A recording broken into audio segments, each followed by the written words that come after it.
Folks, Donald Trump and the Trump administration has been arresting a lot of people. They said that they would be going after criminal migrants or whatever. Clearly, they're going beyond that. There's been the reports that say that most of the migrants that have been deported or arrested have no criminal records. In addition to those people, if you thought they were just going after people that spoke Spanish or whatever, they are now arresting American citizens. A judge was arrested who oversaw immigration cases. The mayor of, I don't remember Newark, which. New Jersey. Newark, New Jersey. Yep. Also got arrested. He was released, though, eventually. The border czar, what's his name? Tom something? Tom Homan. Tom Homan. Thank you. He pretty much implied that AOC could be arrested. And now we have seen Hasan D, I think his middle name is D, Hasan D. Piker get detained at the Chicago airport. He came in from an international trip, went to France, came back to America to give a speech in Chicago University. And it's a scary time. Now, I do want to point out, like, this is not just a casual, hold on, we're going to ask you a question. You went to a foreign trip. We're going to be like, well, what would you do over there? They took him to the back. You know, they took him to a back room with a bunch of, like, non-American citizens, including, he described, a woman in a wheelchair.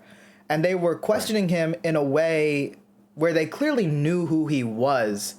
And I think it's a bigger thing to... if they knew who he was, and we'll get into detail about what was said between him and the guard, this is a bigger thing about intimidation, suppression, likely assigned to people like us who don't have power and I would say privilege that comes with fame that he does, to shut up and be quiet and, don't question the current regime. I'm just curious, what do you have? What are your thoughts on this? What do you know about this? Are you concerned about this? As someone who does kind of frequently travel, at least domestically, to California for them Jubilee videos. Realistically, personally, I'm not very concerned in terms of flying domestically. I'm doing an international trip in like a month or two, which I guess could be kind of bad, but I'm like driving across the Canadian border, which so far I've never really had any issue with that. When it comes to the Hasan situation specifically, if it existed in a vacuum, I would say we're not sure this is political, but when you look at it in the broader context of what the Trump administration has been doing, it's a lot harder to believe that this was just an innocent random check and they just happened to be curious about what he does in terms of political content, because this is not, again, an isolated incident. You look at what Trump did with Harvard, what he's doing with these law firms, what he's doing with sending his administration after people like Chris Krebs, after 60 Minutes and ABC. This entire administration, their entire MO with free speech is we're going to use intimidation and fear tactics. Yeah, no, for sure. And honestly, best of luck with the international trip. Glad you're doing it to the Canadian border and not to an airport. I would not recommend a single person that's an American citizen, unless you have a one-way ticket. Do not leave the country and try to come back, because you are at risk, especially if you are just being straight up not white. And because at the end of the day, we knew this from the moment that people were being arrested without due process, when these people who are here legally, but they're not full American citizens, nonetheless they deserve rights, nonetheless they deserve some sort of justice, but they get that taken away from them. That could be taken away from everybody, and of course they're going to go after American citizens. It doesn't matter, wealth, power, influence, whatever. I'm going to sound conspiratorial a little bit. I swear I'm not a conspiracy theorist, but let's keep it real. Martin Luther King didn't just die because one guy got angry. I'm gonna keep it 100. I'm gonna keep it 100, okay? So, I'm not saying they're gonna kill Hasan Piker. Yeah, I'd be surprised if that happened. It is 2 months into this administration, and they're already detaining him and many others. The concerning thing with Hasan, though, and I do actually see a potential where he is arrested long term. Not because I think he's guilty of anything. I don't. But because these people are willing to play loose with the law. And it was actually interesting when he was discussing what the ICE agent or CPB agent was talking to him about.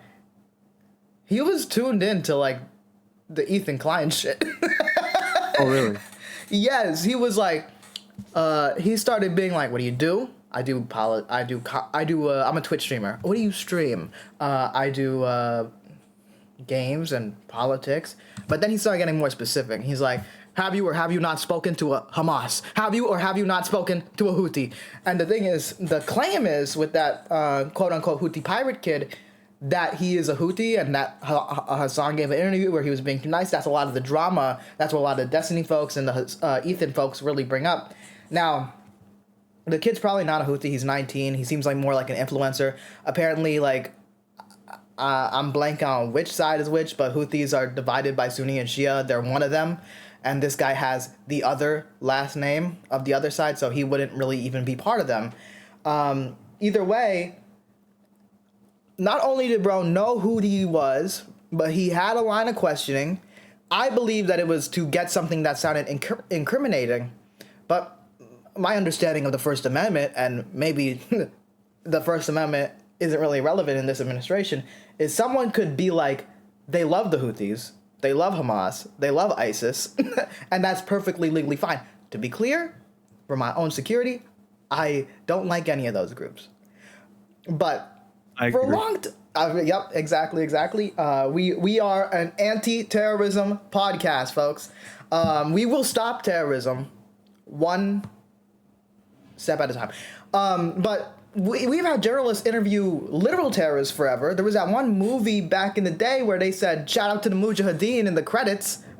So it's just like, yeah, no, it's a bad situation. It's a bad sign. 2 months in, where I am 100% certain we are going to see worse examples of this. I don't know if it's going to directly happen to Hasan, but I think all political commentators are frankly in danger, when they're not eating themselves. Now, the powers that be are going to go after them, especially pro-Palestinian voices. Political commentators might be next on the chopping block. We'll see what happens over the next 3-4 years, but we're already in the midst of this. Like, again, with Chris Krebs, this is someone who had a criminal investigation started into him just for saying that 2020 wasn't stolen. And all of these law firms that worked with Jack Smith, Trump has gone out of his way with executive orders to single them out.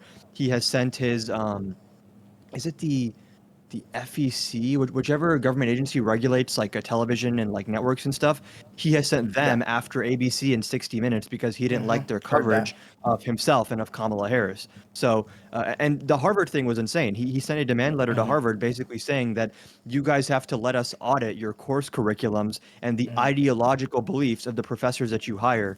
So this isn't like, oh, what could happen in the future? This is just, no, we're already in the midst of an administration that is willing to use its power to scare people and sort of like change how they use their freedom of expression. Okay, so here's my question here. We are in the midst of it. It's already gotten real bad. It's likely going to get worse. What are we going to do?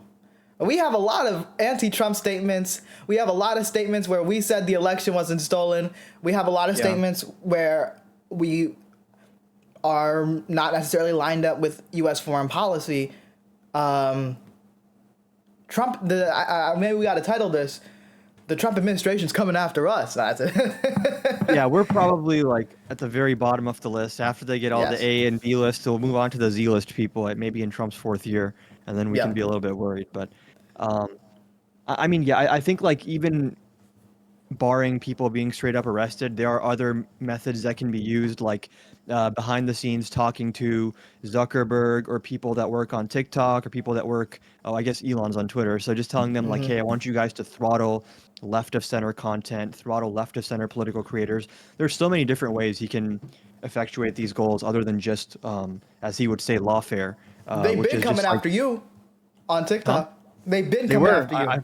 I managed to break free of the shadow ban, which who knows what that happened for. But that was interesting. It was actually not just me. It was like pretty much every left of center content creator starting mid-March, early April, faced like a 70 to 80% decline in their average views. And like it's one thing everyone knows, like this is a bad month, a good month, like views are going to peak and they're going to crash sometimes. But when you're seeing consistently flatter, lower graphs, like I had weird things going on where I'd post a video and in the first 5 minutes I get like 400 likes, which typically is like an indicator that it's going to at least pick up initially.